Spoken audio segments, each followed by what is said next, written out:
I am now very pleased to introduce our two student speakers, Rebecca Sommer, to be followed by David Gutierrez, the two co-presidents of the school. Whoa.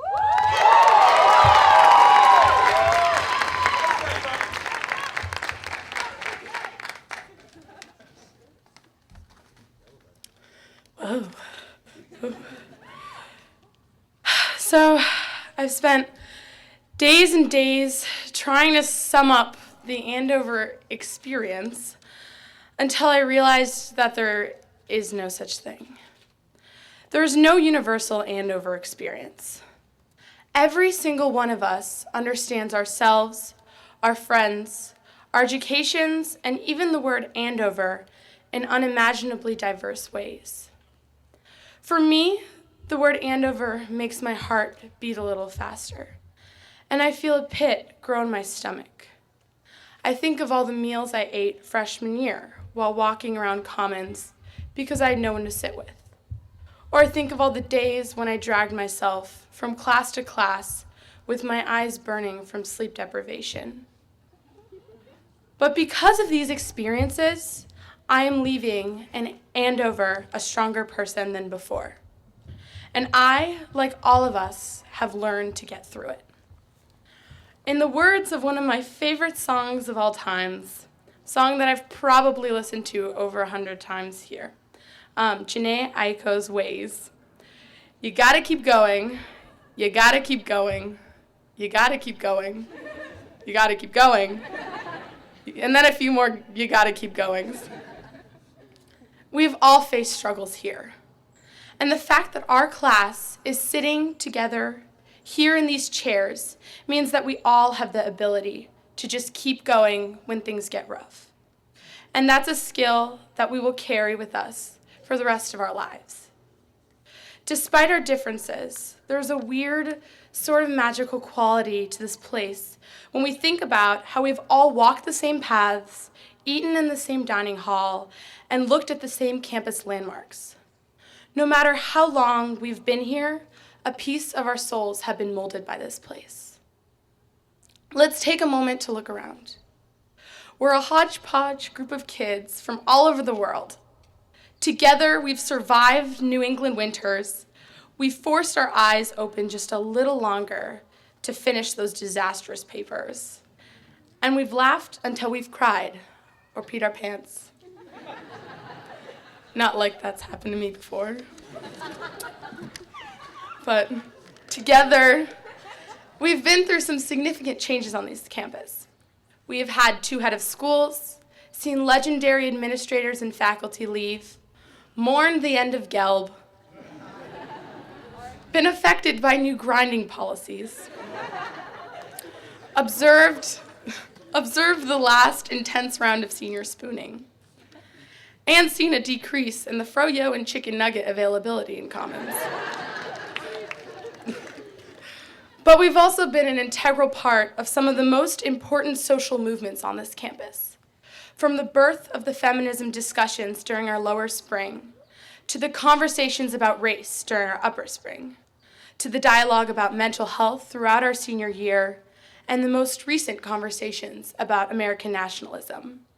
In that sense, we are pioneers. No matter where you stand, we are a passionate group of people that never stop talking. And for that reason, I'm wearing a red dress today. No, it is not to say that I would have rather gone to Exeter. But it is to honor the fact that our school is a place where students are able to challenge conventions and norms, even those that are at the very core of this institution.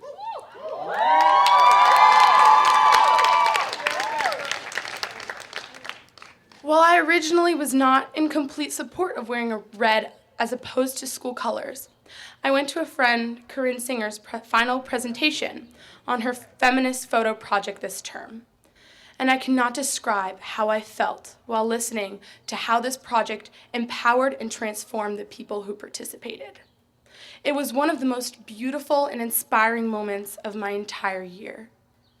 Those of us who are wearing red today are doing so to honor all those who menstruate as a way to conclude her project.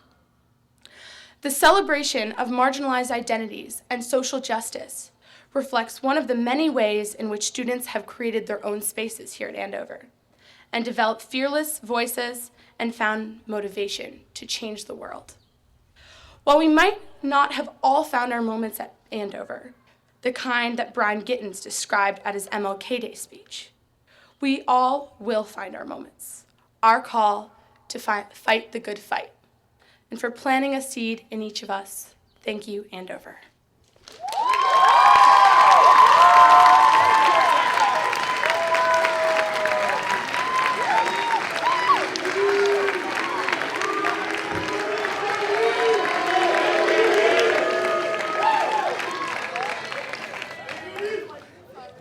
In Good Will Hunting, Chuck enters a bar with Will and attempts to flirt with two girls, falsely claiming that he attends Harvard. The ruse, however, soon falls apart when a real Harvard man butts in and exposes the lies. To prove his supposed superiority, the Harvard student asks Chuck to explain the evolution of the economies of the southern colonies. And after Chuck stands silent with embarrassment, he answers his own questions by regurgitating facts he read in the textbook. Disgusted, Will steps in and asks the man, "Are you going to plagiarize the whole thing for us? Or do you have any thoughts of your own in this matter?" The Harvard student sidesteps this by saying he'll have a Harvard degree and Will won't. Today, we will receive our degrees, if you will, in the form of the Andover diploma, a pretty piece of paper supposedly encapsulating all the learning and knowledge that we have gained here. Yet, when we reflect upon the nature of this knowledge, what is it we imagine? Were we just regurgitating facts? No better than the Harvard man? Is it the pages of our textbooks, the completed tests and quizzes? If so, the entire graduating class should be put on academic probation for extensive amounts of plagiarism and unoriginality. This year, in French 520, we read Voltaire. I think one of his more famous lines goes well for this speech. Il est encore plus facile de juger de l'esprit d'un homme par ses questions que par ses réponses. My most sincere apologies go out to Madame Galou, who I am sure...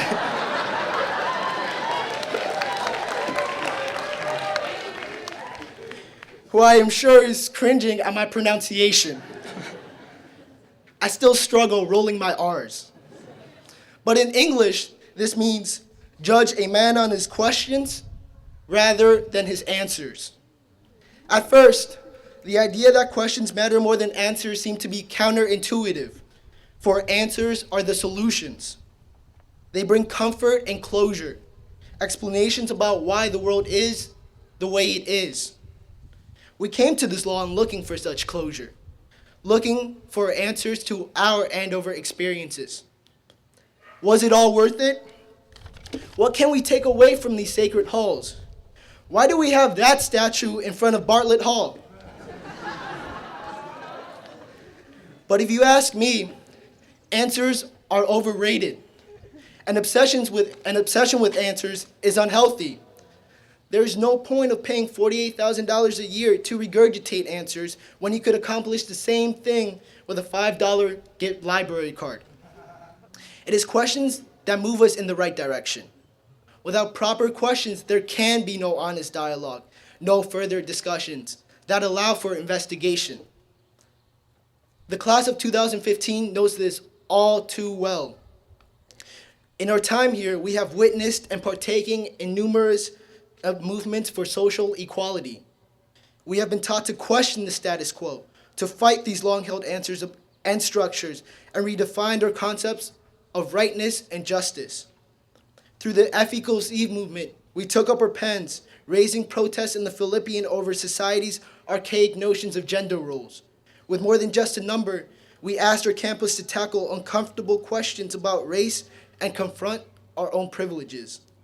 In doing so, we found not answers, but more questions as we dove deeper into ourselves, sometimes afraid of what ignorance we might find. Approaching these questions is a very, very difficult task.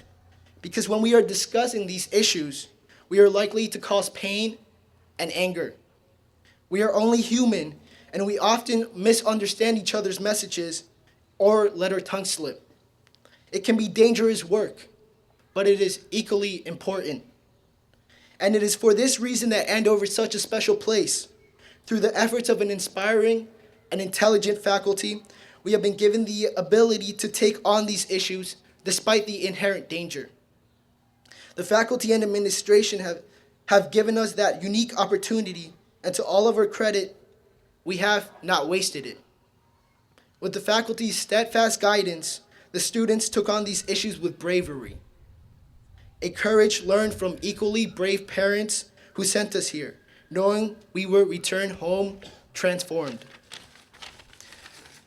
As I stand before you, members of class of the 2015, family, faculty, and staff, I want to thank you for allowing us to become the people we are today, for watching us grow over these last 1, 2, 3, or 4 years, and for guiding us through this formative period of our lives. You have given us an experience that we will always remember. As we walk away from Andover Hill, we do so knowing that you have prepared us for the outside world, but also that we will always have a home here long after our footprints fade from these beaten paths. So, class of 2015, I have one final question to ask you. How about them apples?